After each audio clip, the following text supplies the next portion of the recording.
I think I hear truck. When did I finish? 10 gallons is there? No, they're all yours. You handle here. You know, as always, you're trying to get actors who you believe in. In this case, I was also trying to get people who I thought would have some chemistry. What, I will. What, you going to work now?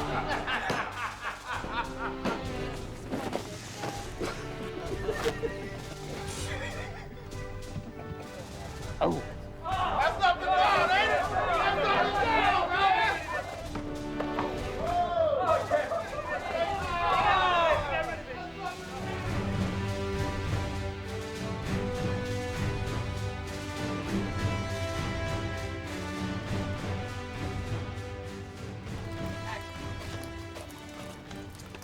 Hey, guess that third. Hi, Mom. This one's for you. I always kind of had Kurt Russell in the back of my mind. I've known him for a long time. We were child actors in the business at the same time. We would bump into each other then, and then we'd cross paths, and we always got along real well. I've been looking forward to working with Ronnie for a long time. We've known each other for 150 years. Never had the chance to work together, or never worked out. Some opportunities arose, but this one became, you know, fortunately the one that finally we were able to get together on. Oh, you get it. I felt that his aggressive, very entertaining, yet totally honest approach to the characters that he plays was absolutely perfect for the role of Stephen. Kurt just had all of the strength, all of the heroism, all of the angst that this part needed. And it was a tricky thing trying to put together two guys that you could believe to be brothers. You needed to find some physical similarity to the two of them, some symbiotic thing that was between the two of them. And then when we put him and Billy together, the two of them were dynamite together.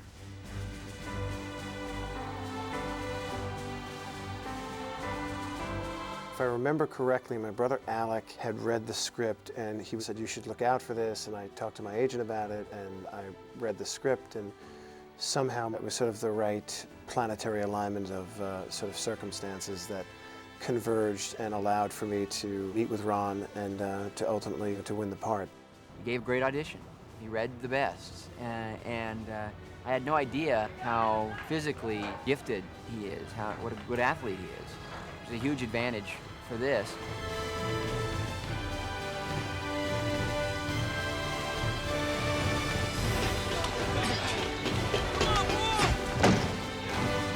There's a number of things that jumped off the page. One was the conflict and resolution in the relationship with the older brother was particularly appealing. In those circumstances, we may have created a brotherly relationship on screen that may have come out better than had I done this with my brother Stephen or with my brother Alec or my brother Daniel.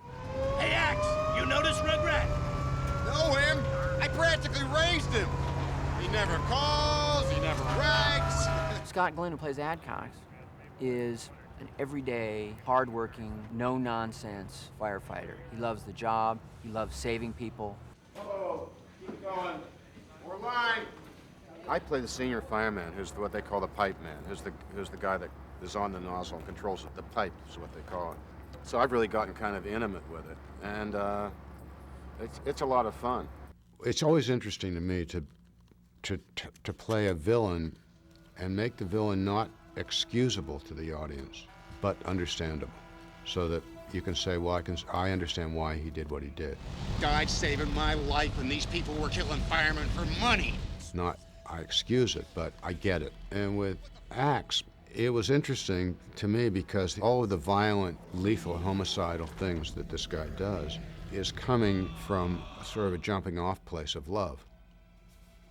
And the love is for the firemen and the world of the firemen and the family of the firemen and their families. First, to Tim, despite the fact that he was born with a rather dull expression and a really hideous pair of ears.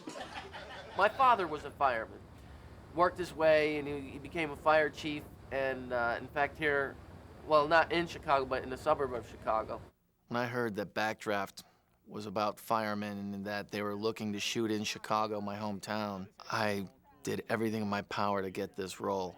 I had stories to tell, and I wanted the producers and wanted Ron Howard to know that I had experience in, and I know what the family situation is like. I know what the fireman picnics are like. I went on and on and on and on until he finally kind of said, okay, you ready to read now, you know?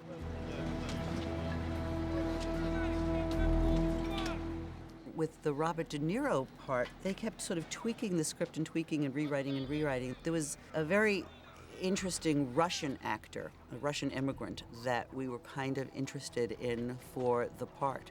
And then suddenly there was a rewrite, and the part became something else altogether.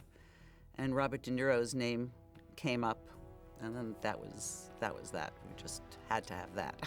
They ran the residue script from both CRISPR's front doors. Working with Bob, it was such a wonderful opportunity. That was one of those days that really lived up to expectations. He's like a really cool, kind of like an engine that just, it takes a while to get going, and we did a bunch of takes. I just rewrote your contract. Come on over and help us. But I remember really vividly, after about take 6 or 7, it was just cooking like I've never experienced before. Okay, you see that patch of shirt right there? You know, he would change something. I'm talking about little details, little moments. He'd try it a different way, and he would make me react a different way. It was real organic, and it was really cool. He had a slew of pipes. So basically what De Niro wanted to do is have Ron shoot him holding different props and whatnot. And you'd use these different pipes. One was like a Sherlock Holmes kind of pipe that he just held in his teeth. And they were filming him, and I thought, well, what does he do? I mean, there's no dialogue. He's just doing it on his own. There's no sound. And he would just put the pipe in and just kind of look around and take in the environment. And to see sort of the need for detail that he had was really inspiring. And I never forgot that. The funny thing about firemen, night and day, they're always firemen. Donald Sutherland. Isn't he just the greatest? He's such an enormously talented and gracious and lovely actor, and thorough and considerate. Did you watch him when he made that ballsy jump and saved the Hey, I didn't come here to talk about my father, okay? I remember particularly that scene being difficult for me because that was a real challenge to me as an actor emotionally. He knew that this was Billy's, first big major starring part in a film with a formidable group of actors.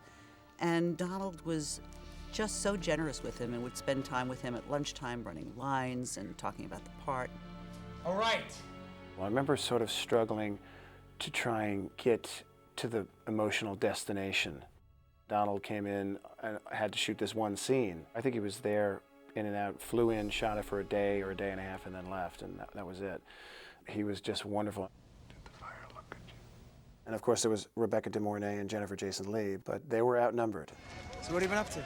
Well, I work at City Hall, actually. I was doing a movie in Vancouver.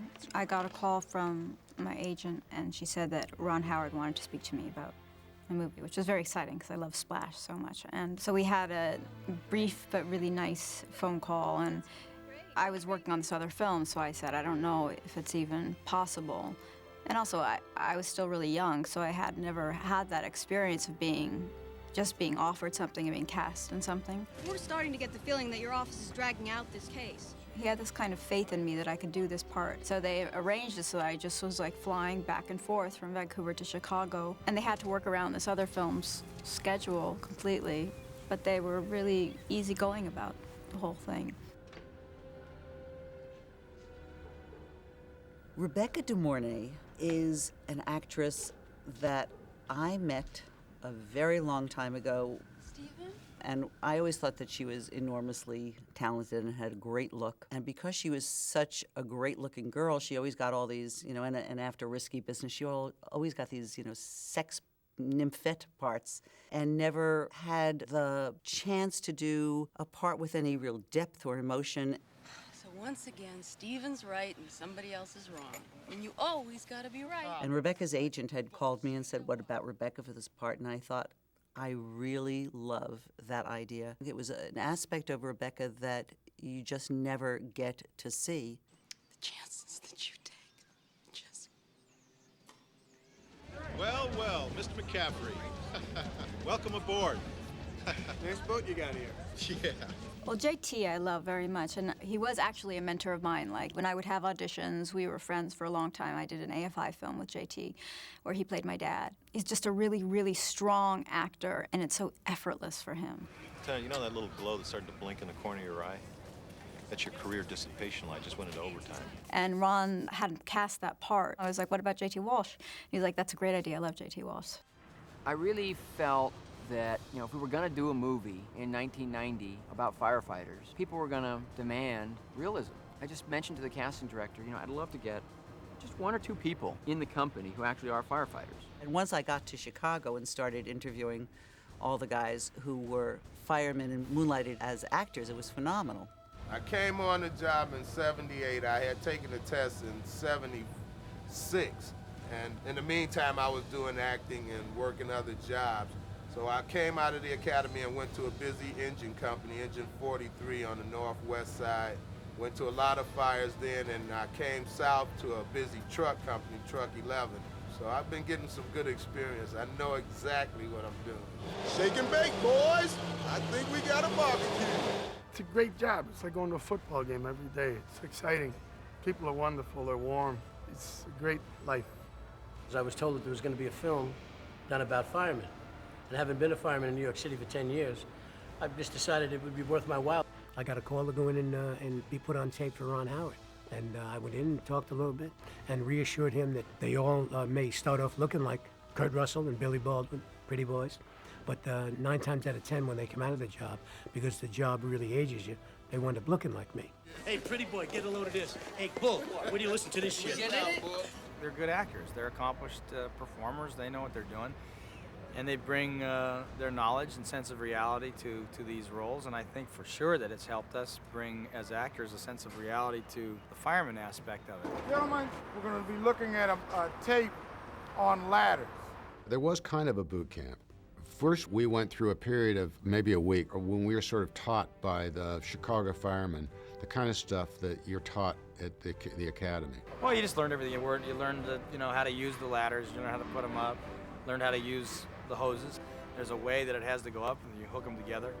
How to read the fire. That's basically, how to read different types of smoke and flame, when to know when things are going to start caving in, how to breathe near the nozzle to get some air, how to move in a building blind, how to look for victims. Just all aspects of basically how to approach and fight a fire. It's not like very often you get an opportunity to climb up, an aerial ladder and go up 70 feet off the ground. Everyone was fully committed. Everyone went up these ladders, and some of these ladders went up, close to 3 stories. I'm not great with heights. Obviously, I'm not going to tell anyone that, but you got to run up and you got your gear on. These boots are cumbersome. They're wide and they're heavy. Between the boot and the turnout jacket and the gloves and the helmet, that easily could be 30 or 40 pounds. And then when you're carrying a Scott Air Pack, which is not light, but essential, and the line, it can get up there. I could be off. It might be 80 pounds, but it might be 110 or 120 or something. I'm not sure. Aside from doing the physical things, just hanging around the guys was important because you start to get the sort of the rhythm and vibe of their lives. So like spending time with Squad 5 was real important. I remember the first day I walked into the squad, and I'm an actor doing this big Hollywood movie. 2 of the firemen snuck up behind me and dropped like a 10-gallon thing filled with bilge water over me and said, welcome to Squad 5. And then at night, we would sleep over the firehouses and go out on calls with them and have an opportunity to implement the skills that we had learned throughout the course of training. And we did that, I think, for about a month. What's really interesting about it is that you're totally at rest and asleep. And the klaxon goes off, and 3 minutes later, your adrenaline is just going right through the roof. You're riding on that truck, and the siren's going and it's blazing, and you're cutting through Chinatown, and all the lights were going, and you're on your way to a fire. And fire is not really controllable. It's really unpredictable, and it hurts you if you get too close to it. So there was always the sense of danger. You learn to have a lot of respect for fire, because I remember going into the first few jobs I went into, and you take this cold line of water and you shoot it up over your head, and 2 seconds later it comes back down as scalding water if it comes back down your neck. I mean, that's a force that you know, that you're not aware of until you come in close contact with it. The fire as a character was definitely the enemy that was the arch rival, and the mastery of that, which you don't think of Tim Krasinski as the most philosophical or sophisticated guy, but I definitely made choices of thinking like a young man that's trying to out-strategize the opponent, the fire.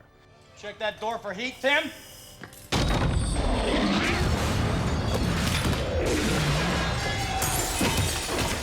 They talk about it like it has a personality, it has a will of its own, it has, it has its own thought patterns. Don't take that kind of shit from it. Don't let her know you're scared. It's easier to fight something if you think of it with those kind of metaphors. If you just talk about it in terms of physics and chemistry, it becomes this, in your mind, sort of this inanimate thing. And once you're up next to a big fire, you realize there's nothing inanimate about it at all. So I think it's just metaphorically easier to deal with it, thinking of it as as the dragon you have to slay.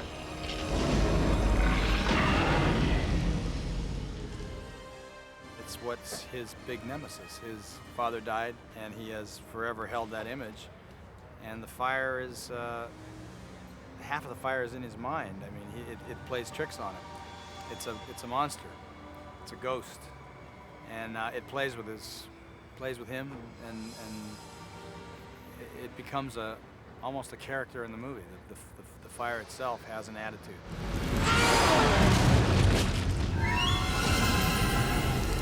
The respect for fire is there, and I'm not saying that I ever heard the fire talk to me, but you can feel that it's it's got a character, and it's a living thing. Across the cast, across every department, everybody was wanted to give 110% for Ron, but also for the Chicago Fire Department specifically, and firefighters in general. Once the crew had connected with the Chicago Fire Department and got to see who they were and what they were all about, and got to know them on a level of intimacy that they had never experienced before. They were really fighting to tell their story. For every policeman that dies on the job, there were 5 firemen who had died on the job. You realize these guys shouldn't be taken for granted for what they do. They're just there to serve. That's their mentality. They're a very sort of rough brand of humanitarian, and it makes them really unique in today's society. It goes back to the beginning, even as a young kid, knowing there was something superhero-ish about these men, and it boils down to courage. It boils down to bravery and facing your fear and going in and risking your life. But that's why that movie was made. It's why Backdraft was made. I mean, I still go down the street and, engine 40, truck 35 goes by, or engine 74 goes by, and the boys toot the horn and give me the thumbs up for what we did for them, I suppose. I always felt when we were making it, and I still feel that it's the great value of the film, aside from being entertainment, is that it honors people who really deserve to be honored. And 9/11 just underscored that. In a situation where we were exposed to the very worst that human nature can give, we also got to witness the very best of human nature in the actions of firemen and policemen.